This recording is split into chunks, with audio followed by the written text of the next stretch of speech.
Wait, so, okay. Do you guys think that it's good for men? Do you want a guy to be vulnerable? I hate that word. Sometimes. Vulnerable. I don't I think like there's that a difference word. between emotional stability and emotional maturity, right? So you want someone to be emotionally stable because that means that they're able to handle their emotions in certain situations. But emotional maturity is understanding what situation you can be and should be emotional in. So there's a difference between the two. So I would want someone who's emotionally mature because they know when and how to express it if needed. But I also think it's important for someone to be emotionally stable because then they know how to control their emotions. Okay, so you were maybe touching on this with you want a guy to be vulnerable, or? I mean, yeah, I don't want him to be like every day crying, having a mental breakdown, but yes, be vulnerable. Yeah, I agree with that. See, I don't think like this whole idea of men should be open with their emotions or whatever, men should be vulnerable. I actually think you say that, but it's not true. You lose attraction to a guy if he's vulnerable. I just think we mean it in different ways. It's only gotten bad because men, like, we say that it's okay to be vulnerable, but then they just don't know how to control their emotions. That's exactly Well, it's not even that. You just you're not attracted to weak men. Why are you You're not weak? attracted to It depends weak how you men. handle your emotions. So No one's going to call you weak. Let's kind of test this. I think we can maybe test this and see if this is true or not. So you said, I'm sorry, the gal with the red hair. I'm terrible with names. I didn't catch yours. What did you say your name was? Sammy. Okay, Tammy. Sammy. Yes. Sammy, sorry. So when you say emotional maturity, when it's okay, when it's not okay for men to express emotions, what situations do you think men should express emotions in? I would say if it's a conversation between a couple talking about, relationship boundaries or, feelings within the relationship. Yeah, that is, I would want you to express your emotions about how you feel about me, or if there's a concern or something like that. But if you're just going to cry because something went wrong, that's out of your control, out of my control, then... So it sounds like you still want a stoic frame. And that's what I'm saying. Yeah, I want you to tell me how you emotionally feel, but I don't want you to actually express the emotion behind how you feel. No, that's not what I'm saying. Not in front of people. Really? So you would prefer if your man came over to you and said, listen, what you just did made me really angry, versus going over to you and going, I am so fucking pissed. Which one would you prefer? Yes, absolutely. Killer Shiro donated $200. I wonder if your mother and father would have been together if your fathers were as feminized as they are trying to make them today. If you know how your parents met, can you share that story, please? So it's actually really funny that the person says that because my family dynamic was very different. Hold on. We're in the middle of a conversation, Killa of Serial. I'll ask it later if you really want to know how Grid One their parents Motorsports met. donated $200. I thought about crying once, then I rubbed some dirt on it, realized I was not a pussy, and drove the foo-con. If your man cries, make sure to share your Kotex with him. So, okay, look, when it comes to this whole idea... So back to the expression of the emotion, which way would you prefer that he express that? I would rather him come up to me and be like, hey, what you did just made me angry. That's not really expressing the emotion. That's suppressing the emotion. Do you see the difference? Hang on. That is a suppression of the emotion, not an expression of it. If he expressed it, then he would be actually angry and show you how angry he was. That would be an expression. What you're actually talking about is a stoic expression of emotion. What you're talking about is emotional stability. If someone has to lash out because they're angry, that's because they don't have control of their emotions. But if they're mature, they have the ability to talk about it. So their expression of their emotion to you has to be done without the emotion. That's what I'm saying. But you're agreeing with me, but trying to debate with me. No, you're wrong. You're just flat out wrong. When you say emotional maturity, right, what you're actually doing is agreeing with me. When I say a stoic frame, you actually don't want men to express their emotions. But you're also you want them to express that they have them, but not actually express them. But you're also only talking about the emotion of anger. Right. Yeah. I think You're not talking about No, any I other. think it's the same Your thing. example So for was instance, anger. If your man comes to you and says, "Listen, honey, right, what you did, you embarrassed me in front of some guy, right?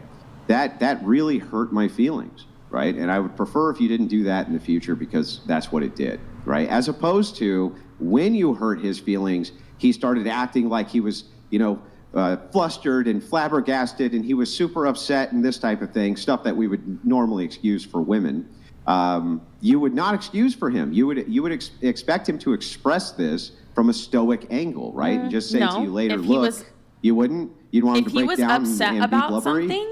If he was upset about something and he was so upset about it that it made him emotional, then so be it. If I have the ability to be emotional and cry about it, do you think I'm lying to you? Wait, what benefit do I have to lie to you? Yeah, I don't think any women, I think that's terrible advice for men. Okay. Yeah, I think that saying to I'm sorry men you feel that that way. you would prefer that they acted, in a way where they started to break down emotionally, right? Even especially publicly, or they started to cry, or they started to kind of, in some way break that stoic frame. I think that you would not appreciate it. No, any more than you would the anger portion. That's your narrative. You asked me a question and I gave you my answer, but because my answer didn't fit your narrative, you didn't like it. Well, your answer actually your answer is inconsistent, because in the anger portion, you say, I would prefer when he's angry not to express that, right? Why? I said that was the difference between emotional maturity and emotional stability. Well, why would that not be emotional maturity when it came to sadness as well? It could be either way. Anger is more. Well, You asked me which point. one I preferred. Obviously, I don't want Yeah. someone to scream at me. Yeah, my point is. But if he that you would screamed at still me, then prefer would I be the- upset about it? But it We would seems like talk about it. The expression from a stoic frame of emotion seems to be your preference. If he can be stoic if he wants to be. You asked me if I preferred to be yelled at or if I preferred to be confronted. Obviously, I'm going to prefer to not be yelled at. Anybody would prefer that. But in terms of emotion and sadness, let me finish what I'm saying.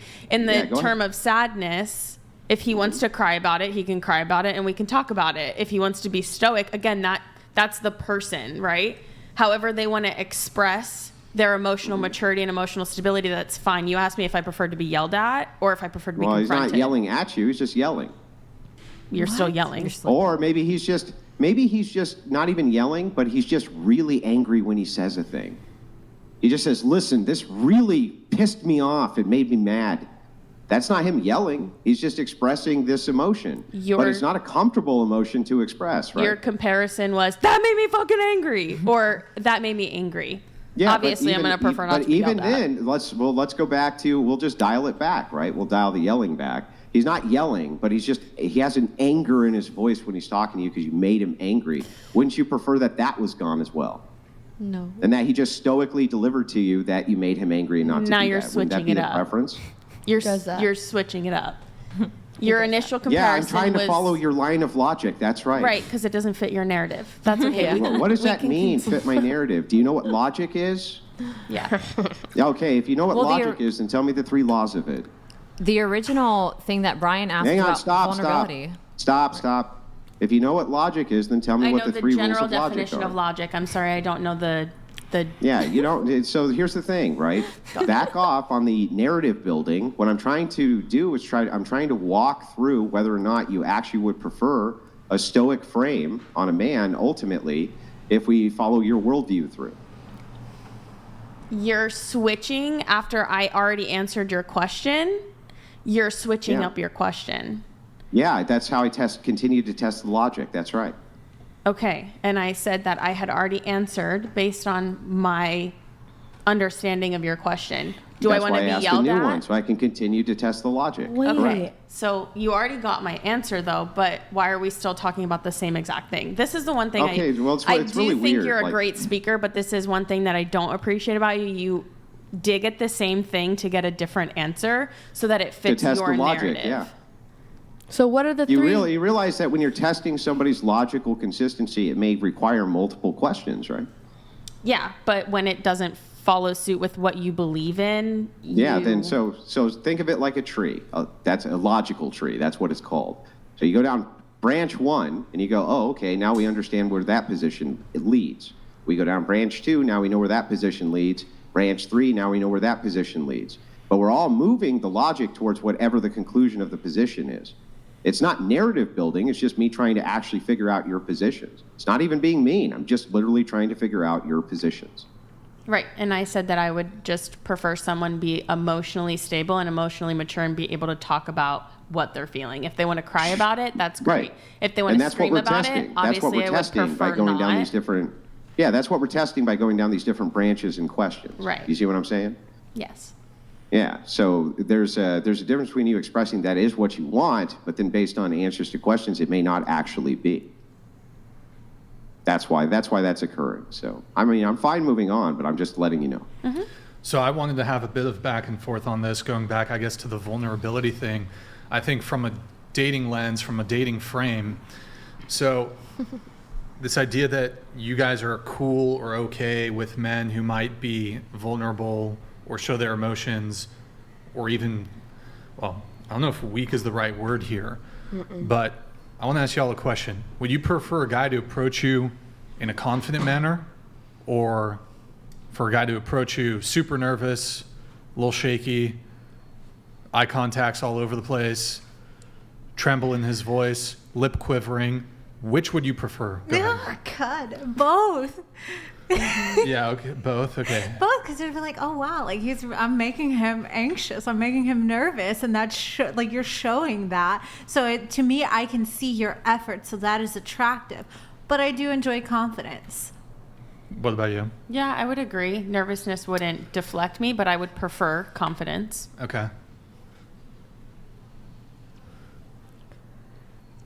I'm just going to go ahead and go with confidence because I'm also confident and I wouldn't like to come off to you as a lip quivering bitch. So, Okay. so Yeah. Confidence.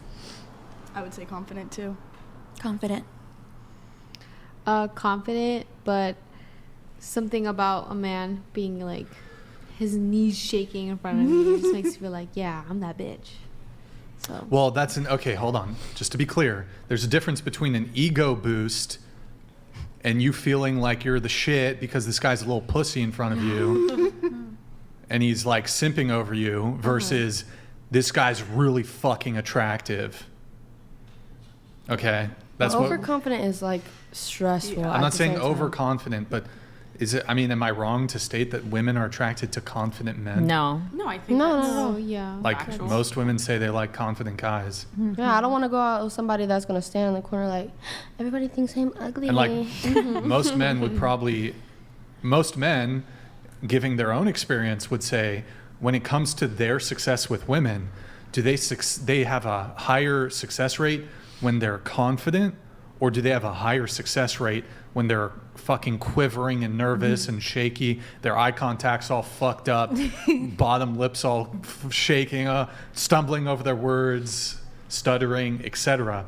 I would suspect most men anecdotally would say, I have more success with women when I step confidently, I'm steadfast, I'm certain in myself. But also, doesn't that just come with like a first experience? Like, because if I've known you for a long time and you've always been this sort of confident person, and then one day you come to me and you're a little bit nervous about this situation, I'm not going to fucking push you to the side because this one time that you were nervous.